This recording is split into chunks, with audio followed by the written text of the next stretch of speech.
Start. Today we will study and verify the gyroscopic principle. For that, first we will study the theory behind gyroscopic principle. What is gyroscope first? So this is gyroscope. It consists of rotating rotor, inner gimbal and outer gimbal, which is not over here for the modification of setup. Because of this arrangement, it has 3 degrees of freedom. First is spinning about x-axis, rotation about z-axis and precession about vertical axis, that is y-axis. Means it has 3 degrees of freedom. First is spinning about x-axis, tilting about z-axis and precession about vertical axis. Because of this 3 degrees of freedom, we will get a unique gyroscopic principle that when we start this setup with the help of motor and when rotor is spinning about x-axis already and when a mass or external mass or couple is applied on this gyroscope, instead of falling down like this, right now it is falling down due to application of load, but when the rotors start spinning about x-axis and when we apply external load or couple, instead of falling down, it starts precess in a perpendicular plane or about a perpendicular axis. This unique principle is known as gyroscopic principle. This gyroscopic principle has wide application in aeroplane, while steering a ship in water, when we drive two-wheeler and when we are taking a turn along a curved path. To balance that, to counteract the active gyroscopic couple, we tilt vehicle by some angle. It is actually application of reactive gyroscopic couple. So as I said, when external load is applied during the rotor is spinning about x-axis, instead of falling down due to external mass, it precesses in a perpendicular plane about a vertical axis. This is known as gyroscopic principle. So earlier we have studied what is the gyroscopic experimental setup. Now we will study how to calculate the magnitude of gyroscopic couple. The gyroscopic couple magnitude is calculated by R into omega B, where C is the gyroscopic couple, I is the mass moment of inertia of rotor. So that is calculated by m into k square, where m is the mass of rotor, it is given 6.3 kg, k is the radius of gyration of rotor, which is r by root 2, and where r is 0.15. So with the help of observation given, we can calculate mass moment of inertia of rotor. Then omega, as I have written over here, it's an angular velocity. Omega is equal to 2 pi n by 60. This n is the RPM of rotor. We can calculate it with the help of tachometer.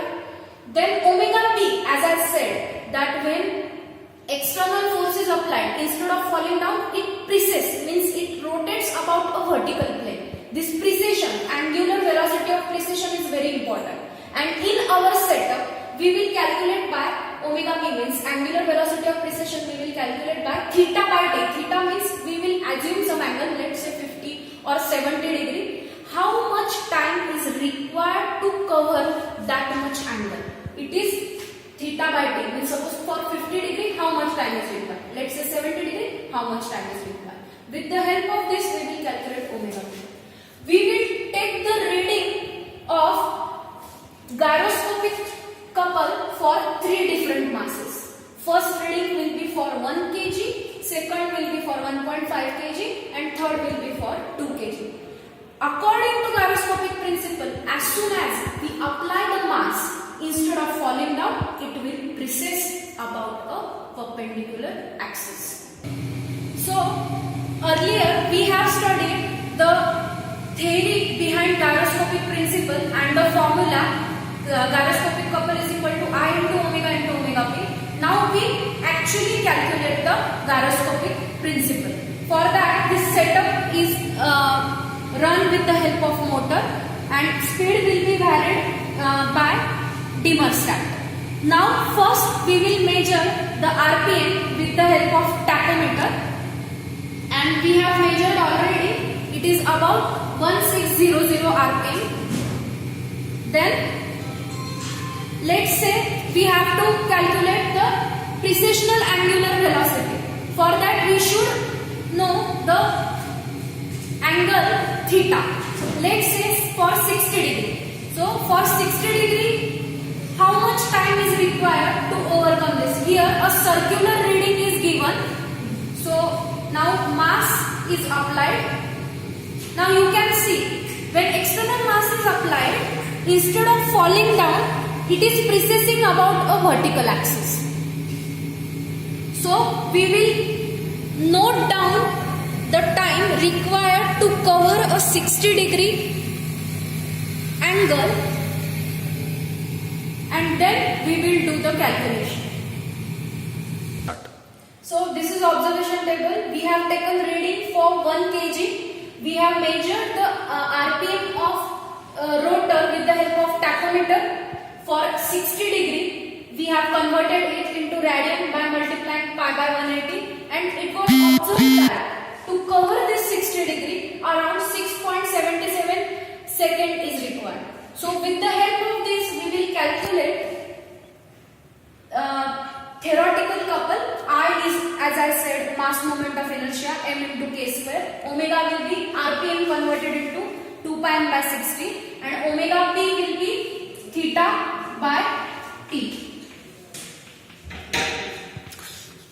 and m into k square. So with the help of this, we will calculate the theoretical gyroscopic couple. Now to verify this theoretical gyroscopic couple, experimentally we will measure experimental gyroscopic couple as we have applied external mass. Let's say 1 kg. Correct? 1 kg is applied into distance of mass applied from the center of the rotor. L is the distance from mass applied to the center of rotor. So it means what? External mass, let's say 1 kg into 9.81 into that L, means force into perpendicular distance. We will get couple.